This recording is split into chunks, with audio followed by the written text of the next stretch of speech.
Dalam 1 bulan alhamdulillah lah ya bisa kali kebeli 1 mobil.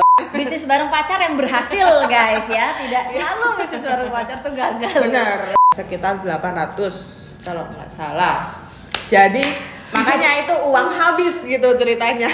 Kalau dulu itu kita benar-benar ngasih tahu kayak bumbu-bumbu dan lain sebagainya, itu kita ngasih tahu secara gamblang. Ya udahlah, kalau misalkan dia mau nyontek ya sudah, rezekinya dia gitu ya, meskipun dalam hati nggak ridho gitu ya. Hai semuanya, it's Keke, Jessie, and welcome back to my channel.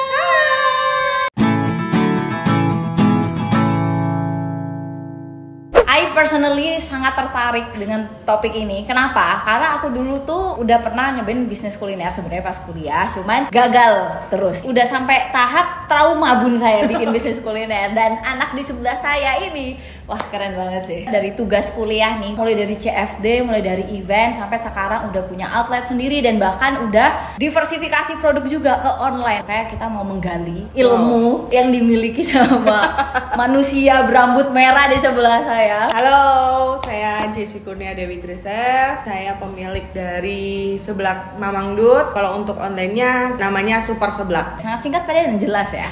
Jadi Jessie sama aku tuh dulu satu SMA guys.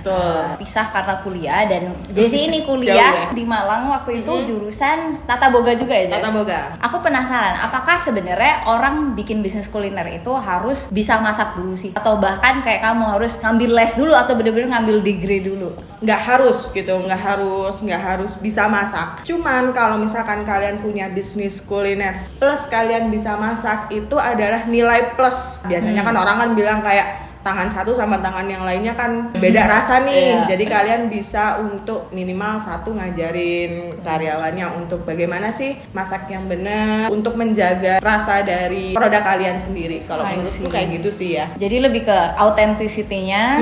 Terus mungkin di awal ngebantu nggak, Jess? Kayak kamu kepikiran menu seblaknya bakalan ini, terus kamu racik-racik sendiri sampai malam-malam kayak gitu. Kalau ini kan kebetulan aku partneran sama, sekarang udah jadi suami ya. Kalau dulu masih pacaran nih. Oh iya, lu ngapain ya? Kalau dulu masih pacaran. Bisnis bareng pacar yang berhasil guys ya, tidak selalu bisnis bareng pacar tuh gagal. Benar.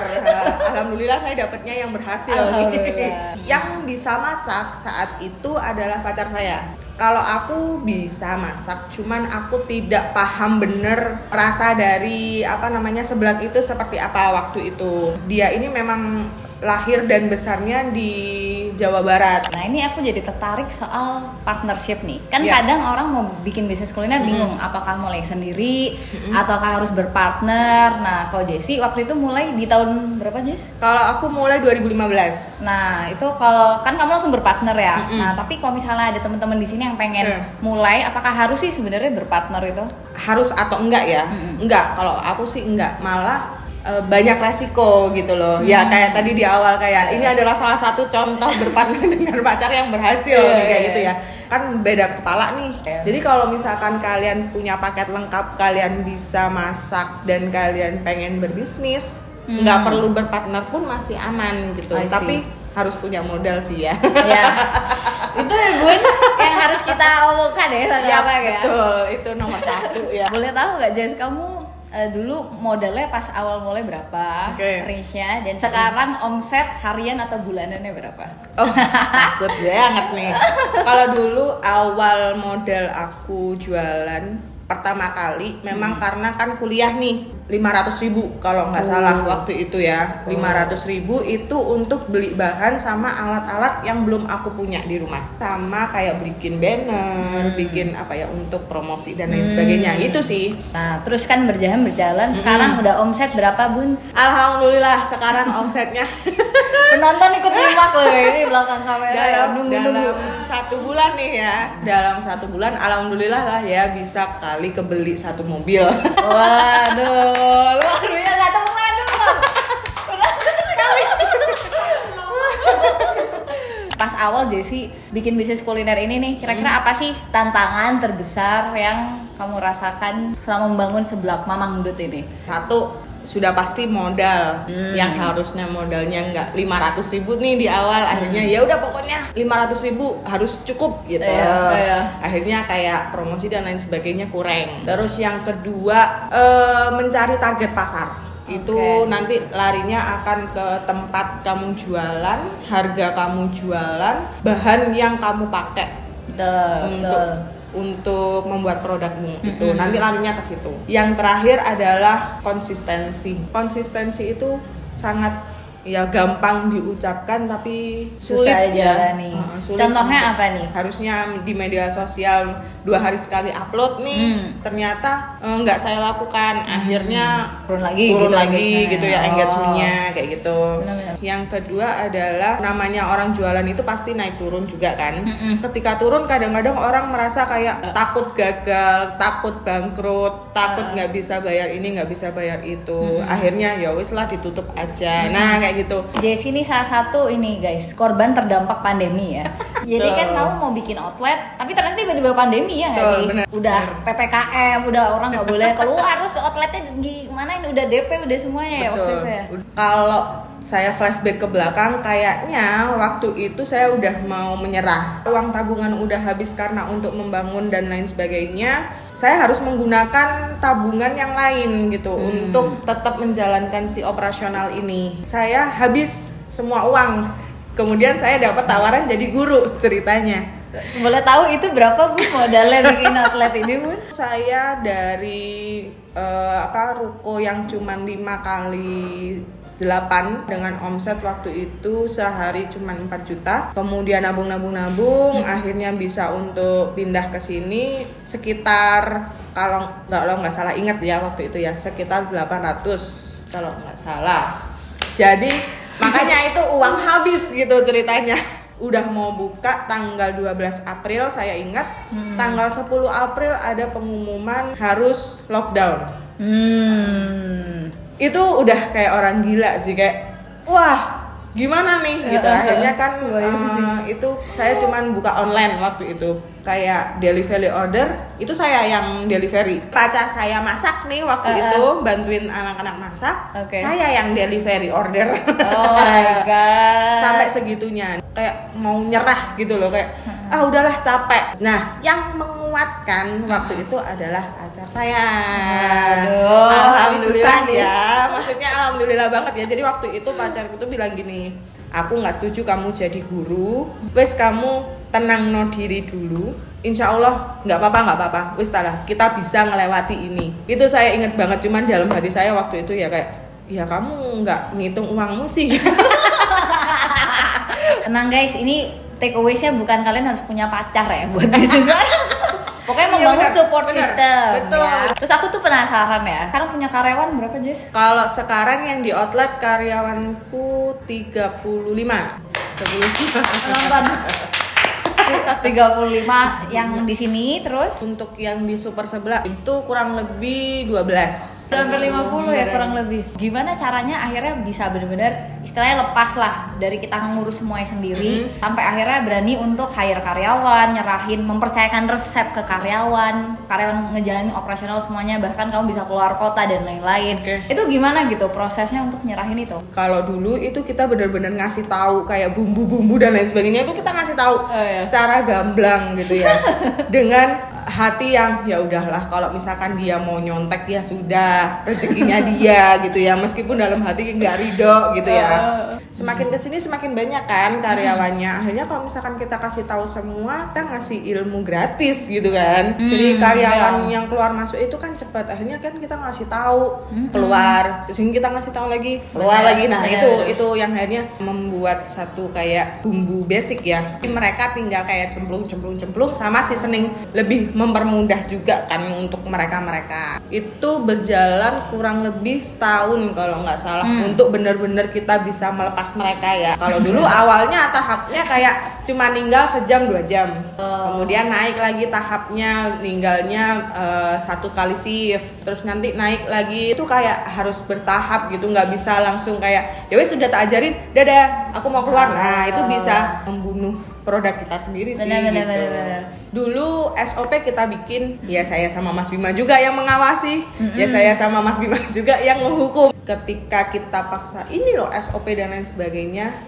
sama ownernya langsung, mereka akan berpikir ya ini emang punyamu gitu. Akhirnya kita ngajarin orang untuk kayak berani menegur. Mereka bukan antara owner dan karyawan, tapi mereka sama-sama bekerja di situ, cuman beda tupoksi. Yang satunya menjalankan SOP, yang satunya mengawasi dan menegur kalau misalkan tidak sesuai dengan SOP. Gitu sih. Hierarki layer-layer tuh penting. Betul. Jadi kesannya ya itu masih ada sungkannya.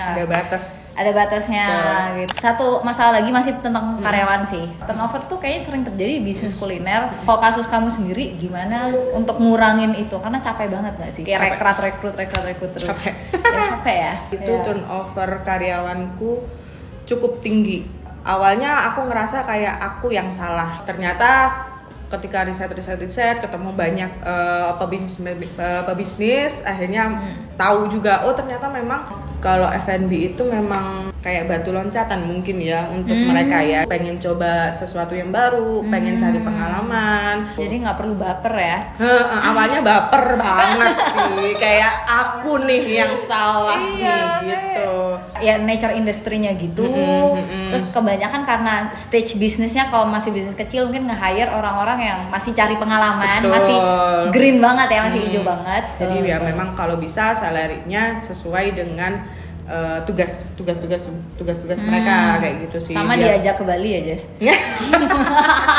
Diajak outing terus dong karena itu sebenarnya itu adalah caraku ya untuk menahan mereka. Tapi kalau bisa dibilang rata-rata turnover satu orang karyawan tuh berapa bulan sih? Kalau fresh graduate itu kebanyakan itu kayak cuman sebulan. Oh iya? Sebulan. Kadang ada yang hari ini masuk besok nggak masuk hilang gitu. Itu ada yang kayak gitu. Itu siapa yang kayak gitu? Ya kitanya sih yang kayak ya udah berarti kita syarat dan ketentuan untuk mencari karyawannya yang diperketat gitu. Jadi kayak nggak boleh fresh graduate misalnya. Ya. Atau minimal kerja berapa lama kayak gitu sih. Benar. Tadi tertarik soal menjaga resep gitu-gitu lah ya. Biasanya main isunya kan itu ya kalau owner bisnis kuliner gitu. Mungkin dengan marketing menurut aku sih bisa menjaga. Kayak kalau kita branding kuat, even produknya ada yang nyontek pun kalau orang taunya di sini yang first movernya pasti akan ke sini gitu. Nah, kalau kamu sendiri pas awal mulai itu gimana sih kayak cara pemasarannya? Strategi kamu apa nih? Biar bisa serame sampai sekarang. Dulu banget itu ini mouth to mouth. Word of mouth. Word of mouth. Mulut ke mulut, mouth to mouth. Ya itu pokoknya itu. Gak usah diikat ya lo. Malu say. Lama ya maksudnya. Gak scalable ya Jess. Itu lama banget kalau misalkan kalian harus pakai prinsip itu tuh memang lama banget. Itu saya pakai prinsip itu tuh 2 tahun kalau nggak salah ya, 2015 sampai 2017. Terus akhirnya mencoba untuk ke sosial media. Waktu itu karena belum ada yang online gitu ya, maksudnya kayak yang ini adanya kan Gojek sama Grab doang nih. Akhirnya masuk ke situ, ngerambah ke marketplace kayak gitu. Kalau untuk kayak brosur dan lain sebagainya sih aku jarang ya. Jarang ya. Itu belum ada influencer juga kan waktu itu jarang. masuk. Benar. Tadi kamu benar-benar trial and error lah ya. Tapi kalau misalnya buat teman-teman di sini yang baru mau mulai di 2024 ini mungkin akan agak beda. Dan kalau dari pengalaman kamu, what will you do differently? Misalnya baru mulai seblak ini sekarang banget gitu. Bingung ya saya jawabnya ya. Pertanyaan dari penonton loh ini loh. Udah lama banget ya soalnya ya menjalankan itu. Kalau saya bilangnya ada 2 nih, memang pebisnis. Yang kedua memang basicnya produk, maunya kemana tuh. Kalau yang pebisnis itu memang biasanya itu kayak seasonal. Kan yang lagi viral nih apa nih? Promboloni. Ya. Langsung kan kayak berbondong-bondong menjual promboloni kayak gitu.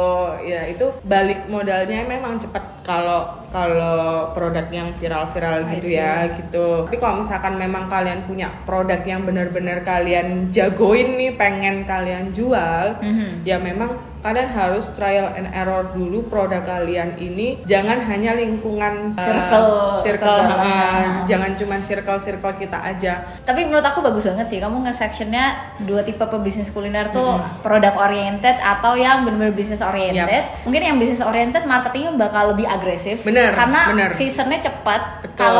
ketinggalan ya bisa Ya udah. nggak balik modal kan. Betul, Jadi harus benar. agresif di awal. Betul. Cuman kalau produk oriented kalian bisa matengin dulu di produk. Benar. Kalau misalnya orientasi kalian jangka panjang, pengen ini produk jadi legend di Nah, kota kalian benar. gitu kan. Since 2024 nanti sampai 2060 masih ada Betul. gitu kan harapannya. Nah, tadi ngomong-ngomong soal keuangan gitu. Nah, kadang tuh kan orang repot ya buat manage keuangan. Kita belanja kan terus-terusan ya kalau Bener. kuliah tuh. Kayak nggak kekontrol lama-lama, biasanya yang sering terjadi itu kayak bocor alus gitu loh. Terus nggak sadar tiba-tiba modalnya habis buat belanja-belanja gitu. Betul.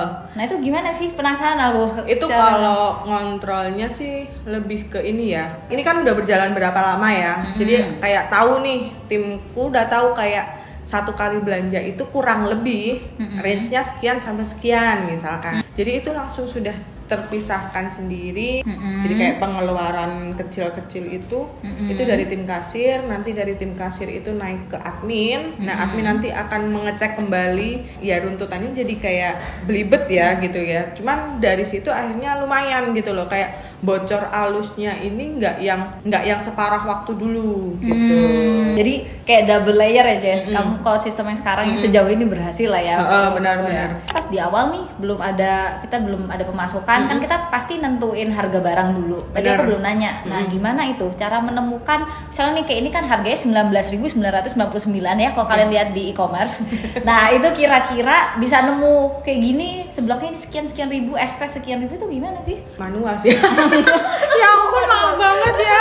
Iya, saya manual nih hitungannya. Jadi Dia sangat street smart, guys. bener-bener kayak satu persatu bahan yang akan masuk ke sini itu aku hitung. Nah, kemudian kalau aku prinsipnya adalah 50-50. Harusnya ya 50 belanja, 50 laba kotor gitu ya. Gitu.